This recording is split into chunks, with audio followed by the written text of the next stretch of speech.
नमस्कार दोस्तों, स्वागत है आपका फोकल न्यूज में।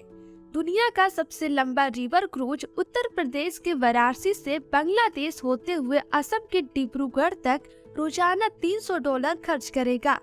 एमवी गंगा विलास निजी तौर पर संचालित 3 डेक क्रूज जहाज जिसकी लंबाई 62 मीटर और चौड़ाई 12 मीटर है। इसमें 32 यात्रियों के साथ उत्तर प्रदेश के वाराणसी से रवाना होते हुए 51 दिनों बाद पूर्वी असम के डिब्रूगढ़ पहुंचने के लिए निर्धारित है।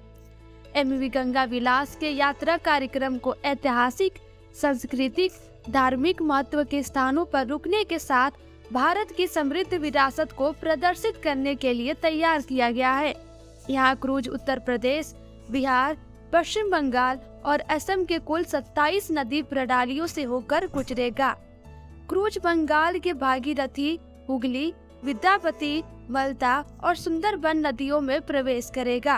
बांग्लादेश में मेघना, पद्मा और जमुना से होकर गुजरेगी और असम के ब्रह्मपुत्र में प्रवेश करेगी।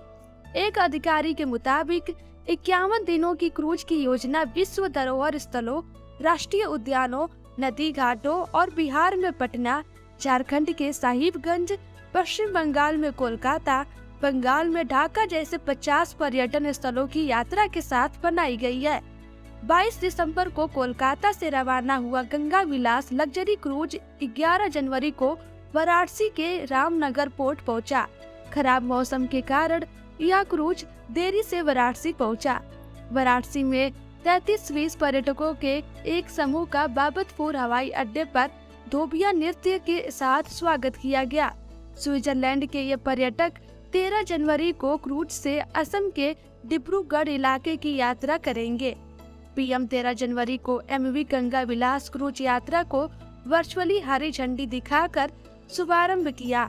अड्डे पर पहुंचने के बाद पर्यटकों को रामनगर बंदरगाह ले जाया जाएगा। रामनगर के क्रूज पर सवार होकर पर्यटक शाम को रामनगर किले का दौरा करेंगे। रामनगर किले के दौरे के बाद वे गंगा आरती देखेंगे और रात्रि विश्राम गंगा विलास क्रूज पर करेंगे। पर्यटक समूह में 32 पर्यटक और एक जर्मन गाइड शामिल है। ये दुनिया के सबसे लंबे जलमार्ग पर यात्रा करेगा। इसमें 3 डेक है। 36 पर्यटकों की क्षमता वाले बोट पर 18 स्वीट में सुखदायक अंदरूनी भाग है। पर्यटकों ने शानदार, आरामदार और यादगार की सभी सुविधाएं उपस्थित है। इस पर्यटक कार्यक्रम से भारत में टूरिज्म बढ़ेगा और भारत के विदेशों से रिश्ते भी मजबूत होंगे, जिसमें फ्रेंच बालकनी, एलईडी टीवी, तिजोरियां, स्मोक डिटेक्टर और कन्वर्टेबल बेड जैसी कई सुविधाओं से सुसज्जित है। क्रूज शिप के मुख्य डेस्क पर एक साथ 40 सीटर रेस्टो, एक स्पा और एक सून डेक भी है। दूसरे यूपी पर्यटन अधिकारी ने बताया कि ऊपरी हिस्से पर एक बार भी है। यहाँ सारनाथ के बौद्ध स्थल वाराणसी में प्रसिद्ध गंगा आरती को कवर करने के लिए पीट स्पॉट बनाएगी।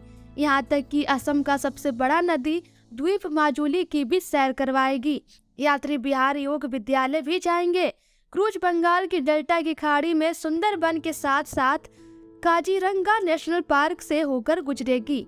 13 जनवरी को प्रधानमंत्री द्वारा हरी झंडी दिखाई देने के बाद जहाज 50 वास्तुशिल्प रूप से महत्वपूर्ण स्थानों पर रुकेगा। वहीं बंगाल से होकर गुजरेगा। यात्रा के 8वें दिन जहाज पटना पहुंचेगा और बक्सर, कोलकाता, ढाका और फिर अंत में गुवाहाटी और यात्रा के 8वें दिन जहाज पटना पहुंचेगा और बक्सर, कोलकाता, ढाका और फिर अंत में गुवाहाटी और शिवसागर होते हुए डिब्रूगढ़ से गुजरेगा।